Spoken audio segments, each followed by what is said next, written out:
Hey, Johnny Roberts, man, welcome to your podcast. It's going to be a fun conversation once again, isn't it? Yes, it is, Mike. How you doing? I'm really well today. Can't wait to dive into this. Love being with you because your knowledge around um, finances, retirement planning. Today we're talking about life insurance again because wow, this is such a deep topic and it has such um, tentacles. I guess it's not like in the old days when I would hear people say, "Well, don't buy life insurance. That's not a good thing." And I want to unpack that and help you or let our listeners understand from your perspective, why is it that some people say, "Oh, don't buy life insurance. It's not a good investment." Absolutely. You get this all the time. I being in this business so long with retirement, insurance, and all this. That's actually how I started out in this. Was we discussed my very first podcast was working with an insurance company, right? So Yeah.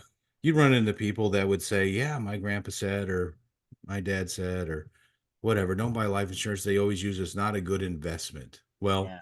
first of all, that's the wrong way to look at life insurance, Yeah. right? As far as like the basic old kind these guys were, because the policies they had back then, it really wasn't, you're just buying burial insurance or whatever it may be. They looked at it as just like, man, I can save up enough money over the next 20 years to more than pay for that $10,000 policy or $15,000 Yeah. policy. You know what I mean? And so you'd sit with people and they tell you that. And I'm like, well, and I literally would say this, well, why haven't you started? You haven't Mm, done it yet for the last 10 years. So now you're yeah. going to start saving for that? No, you're not. So life insurance is a way to pay a small premium to provide a big, nice guarantee protection for your family. First way to look at life insurance is I'm doing something to protect my family, to provide coverage in case of a need, to cover a need that they're going to have if I'm gone, right? To help Yeah. them with that. That's what life insurance original purpose is for. And so the old school ways of thinking about it with all these new policies and stuff really needs to go by the wayside because now they provide so many more benefits than just that. It's amazing. And most people might do not just save up money just to be like, I'm going to save enough for my burial. Most people, they haven't been, especially younger folks, haven't started doing that yet. So life insurance is a tool to utilize to help with that basic principle. On Mhm. top of that now, based versus how it was 20, 30, 40 years ago, all the benefits you can receive back while you're alive, or if you pass away, make once again that dollar premium that you're paying Mhm. so much more valuable. And people look at life insurance as a bill. If Yeah. you look at life insurance as a bill, you're not going to like it because we don't like necessarily paying bills. Life insurance should be part of an overall plan, Yeah. a retirement, a financial plan. So look at it that way. If you look at it as a bill, it's like I can't afford another $70 a month, or I Right. can't afford another $100 a month. That can be part of the way you're looking at this. You have to look at it as part of a plan for your family, plan for you, plan for retirement, kids' education, whatever it is. You've got to look at it that way. Well, and I love that, and that's what you help people do when they come to you. It's not just you're not just trying to take what they have and put it into some plan. You're like, okay, you understand what's going on in their lives. You understand their family, the dynamics, their desires, their dreams, and you help structure everything that they have into a properly structured retirement plan that's flexible. It can change over time, but it looks at different components that we all need to look at in retirement for income, taxes, inheritance, long-term care, all these different aspects that Johnny, you and your team just deal with all day every day. They're confusing to people like me, and that's why I love this podcast because I get to ask you all these questions. But when you look at a properly structured life insurance policy, and you sit down with Johnny and you say, okay, here's where we are, here's what's going on. Johnny can help you understand where that might fit into your overall plan. And it's not, Johnny, that you're going to say, okay, sell all your 401ks and buy all life insurance. That's not the plan, right? Right. No, it's not, but it's once again, think of it this way. I'll use easy numbers. Say you have $1 billion, okay, saved up for retirement, and you're like, I'm going to make sure I'm trying to make it so that $100,000 will be left for my family so I can have this other $900,000. Now, that limits what you're going to be able to live off of during your retirement. Because I've got $100,000 earmarked for something. So Yeah. what is that legacy? What is that insurance cost or whatever you want to call it? That money you're leaving to your kids costing you? It's Mm-hmm. costing you $100,000, Mm-hmm. right? I'm leaving them 100. It's costing me 100. Yeah. What does life insurance do? Well, instead of saying I'm going to make so much of my money just be left, what if I leverage a small amount of my retirement or my every income every month?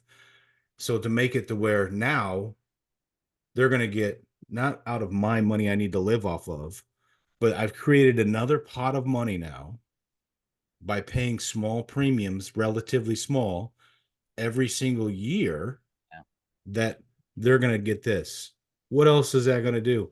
It leaves me with more money that I will need to help offset inflation, to Yeah. help with things that may come down the road that cover costs, or maybe I want to go on an extra trip or whatever it may be. So you can leverage a portion of your income to produce a pot of money to make that money much more valuable.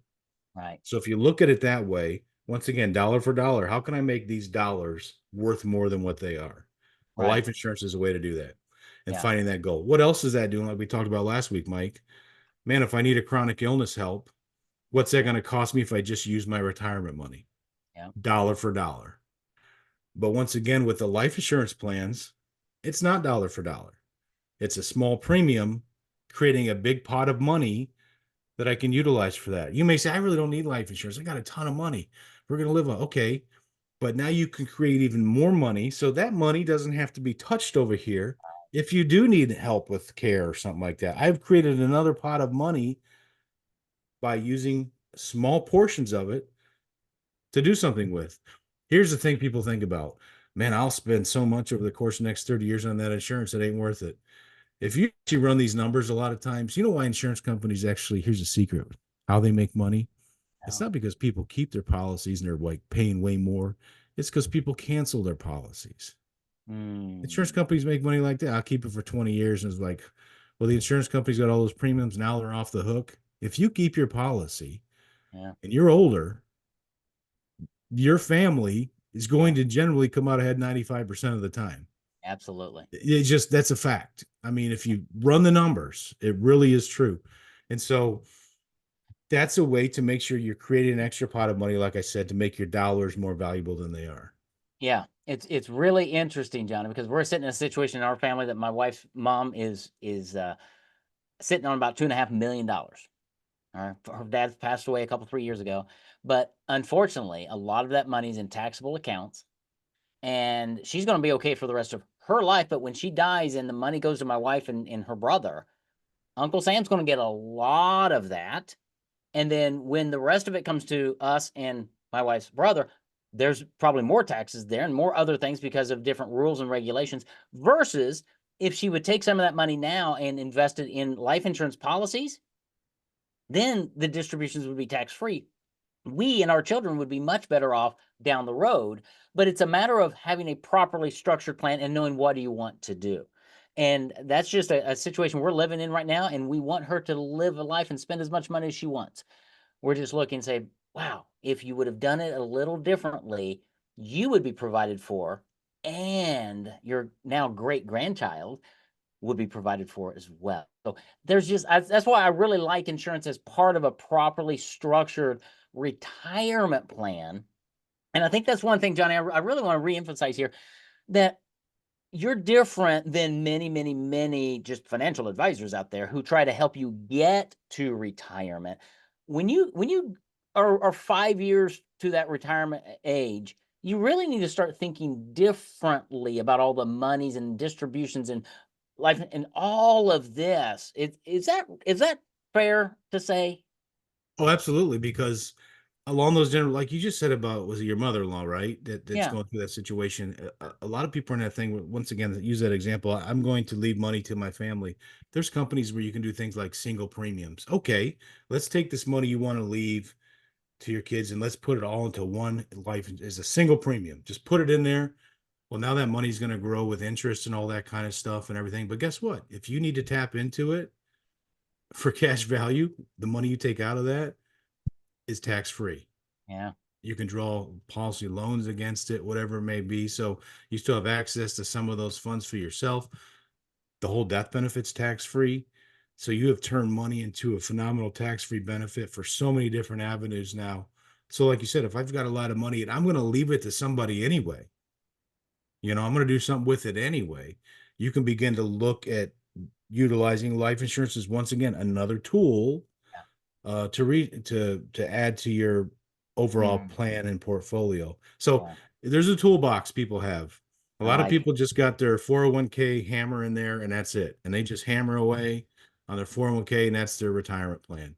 But man, you need to have a tape measure in that thing. Probably look at put some screwdrivers, a few wrenches in there. There's a lot of stuff you can put in your toolbox to properly build a retirement plan. If you were to say, "Hey, go build me a house. Here's a hammer and some nails," you'd be like, "I can't do everything. I need a saw. I need tape measures. I need other tools to make this house done right." Yeah. And the same thing with retirement, I've got to have And all the tools to make this right.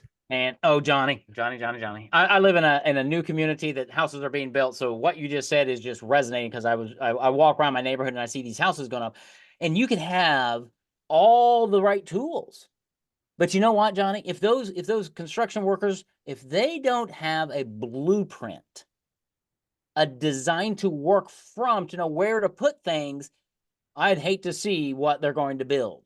And I think that's another way to look at what you do with your clients is you create a retirement blueprint, and then you bring to the table the proper tools that they are going to need to build the house, the retirement house that they want. Some people want a ranch. Some people want a two-story. Somebody might want a mansion. It's okay. What's the blueprint and which tools are needed to help you create the retirement that you want? That is what you do, right, Johnny? It's exactly right because everybody we sit down with there's an underlying goal that everybody has. Hey, I want to make sure I got money rest of my life and that kind of thing. But other than that, there are so many variables for every client. Everybody's different. Every situation is different. Some people are really scared about the long-term care thing. Some people are really scared if I die, my wife's going to be in trouble. I mean, there's so many different aspects to Mhm. everyone's individual retirement plan. You're exactly right, man. Some people want to retire in a motorhome. Some people want the ranch. Like you said, some want the two-story. Everyone is so different. Yeah, And it's not just a cookie cutter. I've saved for retirement. I should be good to go. Let's ride this 401k out and take money out when I need it and go on. No, yeah. there's much more involved on a proper plan than that for you to I be love it. successful. All right. We might talk about that in the upcoming episodes because I really like that analogy and how you said everybody has a toolbox and you need proper tools. And all those tools do you no good if you don't have a good retirement blueprint so you can retire at new heights, which is what Johnny is talking about. That's what you do. So I wanna jump into that discussion as we keep we'll still talk about insurance. I also want to talk about this other thing that I hear a lot about, Johnny, and it's annuities. Oh, And yeah. I think you know something about annuities, so maybe in the next episode we can dive into that because I know that that's part of a well-structured retirement plan many times as well. So I want to talk about that. All right, we'll do. See you soon.